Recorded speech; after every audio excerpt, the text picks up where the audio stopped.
Show you guys the new seal driver tool from AutoZone.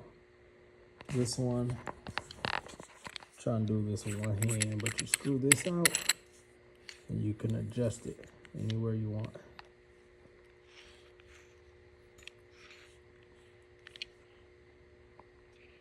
This is dope. And then once you get it to where you want it, let's say we want it out like that. Spin this back on, now it's not moving anywhere. Unscrew it again, just get a little bit loose, and you can pull it anywhere you want.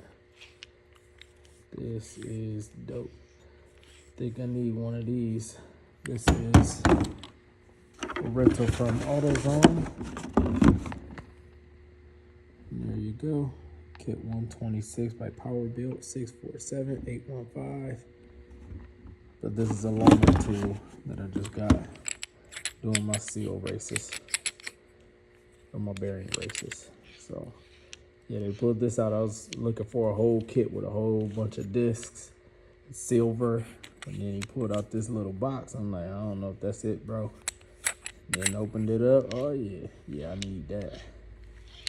All right, y'all. And there it is.